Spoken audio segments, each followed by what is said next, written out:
Bu ziyafət masasına baxıb elə biləcəksiniz ki, mən yəqin etiket qaydaları, süfrə mədəniyyəti haqqında danışacağam. Mənim sahəm deyil. Amma mən bir qonaqlıqda necə rəftar eləməli, söhbəti, ünsiyyəti necə qurmalı, bədən dilimizi necə düzgün istifadə eləməli, göz təmasımızı nə cür qurmalı, bax, bunlar haqqında danışacağam. Fərqli yerlərdə əyləşə bilərsiniz.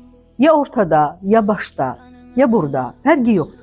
Harada olmağınız önəmli deyil. Sizin rəftarınız sizi məkanın sahibi eləyəcək. Harada oturmağınızdan asılı olmayaraq, sizin rəftarınız, nitqiniz, danışığınız sizi məkanın yiyəsi eləyəcək. Hətta bu qədər. Onun üçün qarşıda oturan insanlarla xoş bir təbəssümlə ünsiyyət qurmağa çalışın. Bəzilərini ilk dəfə görmüş ola bilərsiniz, bəziləri ilə ilk dəfə tanış ola bilərsiniz. Bu sizə fürsətlər verəcək.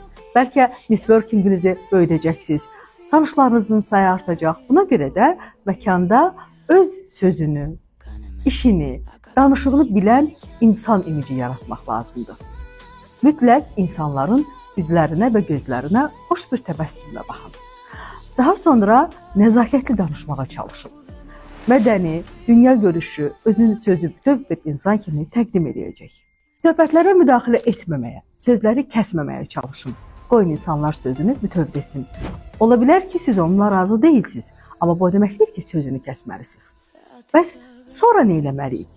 Bütün bunlar haqqında özümüzü digər yerlərdə necə aparmalı, fikrimizi necə ifadə eləməli, necə əla, yüksək mövqe qazanmalı.